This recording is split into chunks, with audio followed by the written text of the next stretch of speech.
A quiet, picturesque village. The call to prayer echoes through the air as the golden rays of the sun bathe the thatched rooftops. Aisha, a lively and intelligent woman in her late 20s, steps out of her modest home carrying a basket of books. Her bright smile hides an undercurrent of longing. Everywhere she went, the question followed her. Aisha, you're so beautiful and clever. Why aren't you married yet? When will Allah send your soulmate, dear? Time is running out. Aisha always responded with grace. When Allah wills it, Auntie. His plans are perfect. But deep down, she wondered the same thing. Her faith was strong, but the weight felt endless. At night, she would sit by her window and whisper, Ya Allah, if my soulmate is written for me, when will you send him? One evening, as Aisha closes her small bookstore, she notices an envelope tucked inside the Quran she keeps at the counter. It's beautifully sealed with gold wax. Curious, she opens it. Patience leads to purpose. Follow the path to the marketplace tomorrow after Fajr. Allah's signs are clear for those who seek them. Her heart raced. Was this a sign? A prank? She glanced around the empty shop, but no one was there.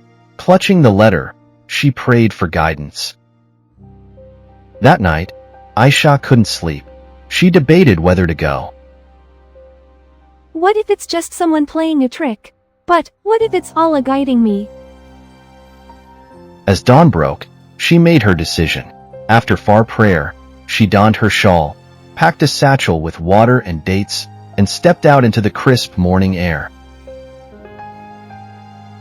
The marketplace was already bustling.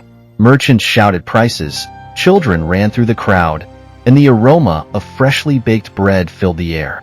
Aisha walked through the stalls, scanning for anything unusual. At the corner of the market, she saw an old beggar holding a sign. Help me, and Allah will help you. Feeling a tug in her heart, Aisha approached him. Here, take this. She handed him some coins and a small loaf of bread. The beggar looked up, his eyes kind and knowing. May Allah grant you what you seek, my child. Aisha nodded, puzzled by his words. As she turned to leave, she bumped into a little boy carrying a tattered book. The book fell, scattering its pages. Oh no, let me help you. She gathered the pages and noticed they were from a book of Islamic stories. Touched, she gave the boy a few coins and bought him a fresh notebook. Just as Aisha was about to leave the marketplace, a loud commotion broke out. A cart full of sacks was rolling uncontrollably down a slope, heading straight for her. Before she could react, a strong hand grabbed her and pulled her to safety. Are you all right? Aisha looked up, breathless, to see a man in his early 30s with kind eyes and a steady demeanor. His voice was calm yet concerned. I think so. Thank you. I'm Ibrahim.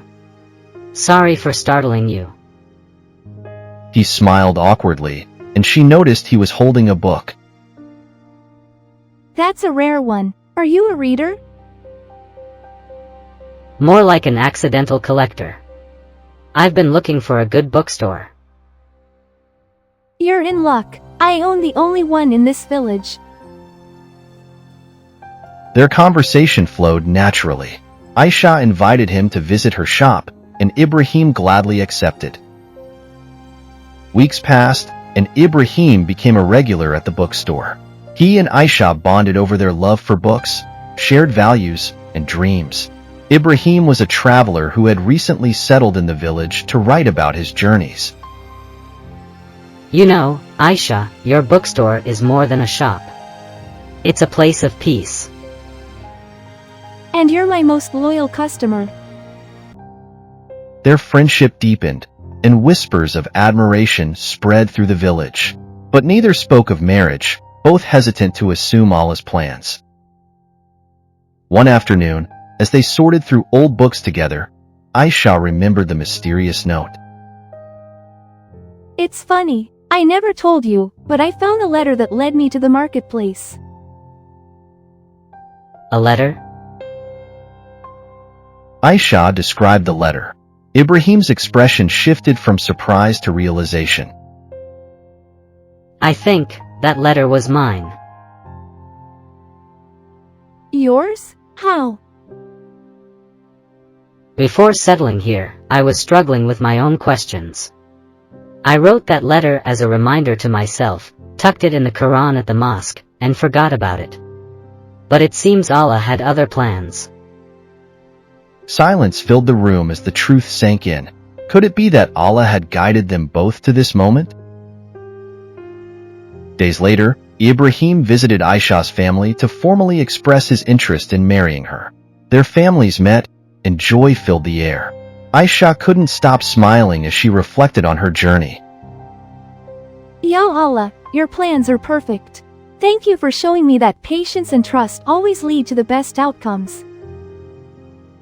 Aisha and Ibrahim, now husband and wife, walk through the village hand in hand, inspiring others with their story of faith, patience, and Allah's perfect timing. When will Allah send your soulmate? When the time is right, and when you trust His plan with all your heart.